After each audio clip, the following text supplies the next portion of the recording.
সম্মানিত দর্শক, যে যেখান থেকে দেখছেন, দেশ এবং বিদেশ থেকে সবাইকে আন্তরিক শুভেচ্ছা এবং অভিনন্দন জানাচ্ছি। আজকে বাংলাদেশে অন্যতম গুরুত্বপূর্ণ একটি সম্মেলন হয়ে গেল 2025 সালের ইনভেস্টর সম্মেলন। বিডা কর্তৃক আয়োজিত যে সম্মেলন, সেই সম্মেলনের টুকটাক বিষয় নিয়ে আজকে আপনাদের সামনে আলোচনা করব। কি ভবিষ্যৎ এবং বাংলাদেশের জন্য প্রেক্ষাপটটা কি, এবং বাংলাদেশের জন্য কি কি লাভজনক এবং বাংলাদেশের জন্য কি কি সুবিধাজনক কর্মকাণ্ড বা কি কি সুবিধাজনক চুক্তি এই সম্মেলনের মাধ্যমে অনুষ্ঠিত হলো, সেগুলো নিয়ে আজকে আপনাদের সামনে কথা বলবো। তো আজকে যে সম্মেলনটা হলো, এই সম্মেলনটা কোনো সরকারি সম্মেলনের মধ্যে সর্বশ্রেষ্ঠ একটি সম্মেলন আমরা ধরেই নিতে পারি। কেননা এই সম্মেলনের যেরকম প্রেজেন্টেশন, যেরকম উপস্থাপনা এবং বিদেশি যেরকম ইনভেস্টর বাংলাদেশে আনা, এত বিদেশি ইনভেস্টরকে বাংলাদেশে নিয়ে আসা এবং তাদেরকে বাংলাদেশের যে গ্লোবাল পজিশন, বাংলাদেশ যে সম্ভাবনাময় দেশ, বাংলাদেশের যে বিজনেসের যে জায়গা, সেই জায়গাটার তুলে ধরা, সেটা মনে হয় আজকে প্রপারলি করতে পেরেছে এই সরকার। বিডার যে মেইন আছেন আশিকুর রহমান, তার একটা প্রেজেন্টেশন আপনাদের সামনে একটু শেয়ার করছি, আপনারা দেখে নেবেন। Thank you. Thank you for everyone for coming from such long distance. And we apologize for ones that we could not manage to give accommodation. We had exceptional level of interest for the summit, which is really great to see for us. My first slide is thank you slide. That's not the last slide. We just wanted to thank all of you for kindly coming and joining the summit. So the purpose of the summit is today, sitting in this forum, we would like to say that we are open for business and we're really committed to win business from all of you. And to do that, we have already thrown Lutfi Siddiqui at you, not literally but verbally. We'll also throw a Nobel Prize winner at you.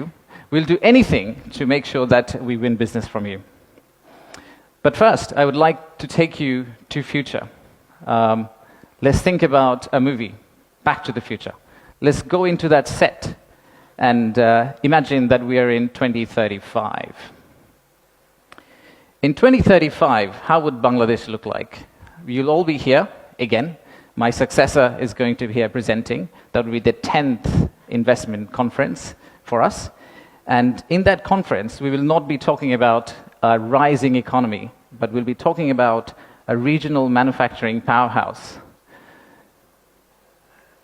A country that's connecting east to the west, a bridge that connects Himalayas to Bay of Bengal, a manufacturing hub that is infested by global investors and local investors who are now exporting to the rest of the world. That vision, that imagination is what's driving us today. But it all started actually about 8 months ago. So from the future, let's go back in time to August 5th, 2024. It's a personal story for almost all of us. Unfortunately, I was in Singapore in an investment banking trading room, but my family was here. My wife was on summer holidays. My brother, who came from Cambridge for summer holidays as well, they were all out on street, part of the protest. তো সেই presentation যেটা দেখলেন আপনারা, এখান থেকে আসলে বোঝা যায় যে বাংলাদেশটা যদি প্রকৃত মেধাবীদের হাতে দেওয়া যায়, তাহলে বাংলাদেশ কোথায় যেতে পারে। তো পাশাপাশি বাংলাদেশের যে ভবিষ্যৎ সম্ভাবনা এবং ইনভেস্টরদের যদি এখানে যদি আসেন এবং তাদের প্রফিট প্লাস বাংলাদেশের প্রফিট, এই দুইটা মিলিয়ে যে উপস্থাপনা, সেটা চমৎকার হয়েছে বলে ধরে নেওয়া যায়। তো পাশাপাশি ইনভেস্টরদের এদেশে আনা এবং ইনভেস্টরদের প্রকৃত সম্মান করা। দেখুন, প্রথমত কাজ হলো, দেশে যত বেশি ইনভেস্টর আসবে, যত বেশি বিনিয়োগ হবে, তত বেশি কর্মসংস্থান তৈরি হবে আমাদের দেশে, তত বেশি বৈদেশিক মুদ্রা আসবে, তত বেশি ইকোনমিক্যালি আমাদের দেশ ডেভেলপ করবে, এটাই স্বাভাবিক। তো পাশাপাশি যারা ইনভেস্টর, তাদেরকে যদি আমরা সেই প্রপার সুযোগটা দিতে পারি, তাদেরকে যদি আমরা ইউটিলাইজ করতে পারি, তাদেরকেও যদি সেই গ্যারান্টিটা আমরা দিতে পারি আমাদের দেশ হিসেবে, তাহলে সেখানেও কিন্তু অনেক বেশি সুবিধা আছে। তো সেরকম একটি কাজ হচ্ছে আজকে কোরিয়ান একটা প্রতিষ্ঠানকে বা কোরিয়ান একটা প্রতিষ্ঠানের যে প্রধান, তাকে বাংলাদেশের সম্মাননাসূচক নাগরিকত্ব প্রদান করা হয়েছে। এটা বিরাট বড় একটা পজিটিভ দিক বাংলাদেশের জন্য, এবং যারা ইনভেস্ট করবেন বাংলাদেশে তাদের জন্য এটা পজিটিভ দিক। আজকের যে সম্মেলন, এটা ডক্টর মোহাম্মদ ইউনূস সরকার প্লাস বিডা, এই দুটা একটা বিরাট বড় সাফল্য আপনি ধরতেই পারেন। ফেসবুক এবং বিভিন্ন জায়গায় এটা নিয়ে অনেক প্রশংসা হচ্ছে। তো ওভারঅল সব মিলিয়ে যদি মনে করেন যে একটা দেশে ইনভেস্টরকে আপনি বাড়াতে পারেন, দেশে ইনভেস্টরকে আপনি তৈরি করতে পারেন, তাহলে দেখবেন যে ইকোনমিক যে গ্রোথ সেটা কিন্তু খুব সাকসেসফুলি হবে, খুব সাকসেসফুলি। বিগত যে 15 বছর আমরা শুধু শুনে আসছি যে ইকোনমিক্যালি গ্রোথ হচ্ছে, ইকোনমিক এই গেছে, জিডিপি ফেক রিপোর্ট আসছে, অনেক কিছু করছে বিগত সরকার। আমাদের যে ফেসিস্ট শেখ হাসিনা ছিলেন, তিনি শুধু দেশটার উপর দিয়ে খালি কিছু সংখ্যা বসায় দেশটাকে ধ্বংস করছে, ভিতর থেকে পুরো দেশটাকে ফাঁকা করে দিছে একেবারে। এদেশে কিছুই ছিল না। 15 বছর এরকম একটা সম্মেলন করতে পারে নাই, বিদেশি কোনো ইনভেস্টর আসতে পারে নাই। যে স্যামসাং যে কোম্পানি, সেই কোম্পানি বাংলাদেশে 2 বিলিয়ন ইনভেস্ট করতে চেয়েছিল, শুধুমাত্র সরকারের অসহযোগিতার কারণে ইনভেস্ট করতে পারে নাই। এছাড়া বিভিন্ন প্রতিষ্ঠান বাংলাদেশে ইনভেস্ট করতে চেয়েছিল কিন্তু করতে পারে নাই।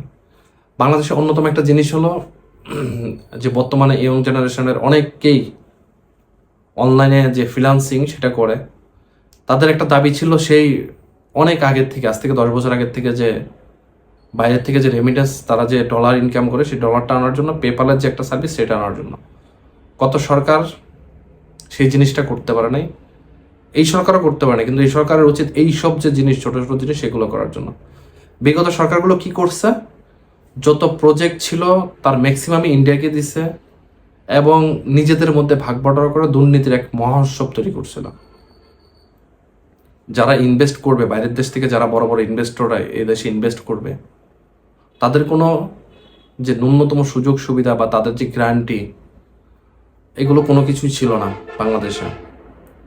তো ওভারঅল যে বিষয়গুলো, নতুন একটা দিক উন্মোচন হলো আজকে, যে ইনভেস্টরদের সাথে বাংলাদেশি সম্ভাবনা এবং বাংলাদেশি ইনভেস্টরদের একটা মিলন মেলা করা এবং সব কিছুর একটা প্রেজেন্ট করা, যে ইনভেস্ট করলে আপনারা কি কি করতে পারবেন এবং আমাদের যে গ্রোয়িং, সবগুলো মিলে একটা খুব সুন্দর সম্মেলন হয়েছে বলে আমরা ধরে নিতে পারি। তো ওভারঅল বিষয় হলো যে আমরা যদি এইভাবে যদি আগাইতে পারি, এইভাবে যদি আমাদের দেশ যদি সামনের দিকে যাইতে পারে, তাহলে খুব দ্রুতই আমাদের ইকোনমিক পজিশন মোটামুটি একটা ভালো পজিশনে চলে যাবে বলে বিশ্বাস রাখি। তো সবাই ভালো থাকবেন, সুস্থ থাকবেন, সবাইকে ধন্যবাদ।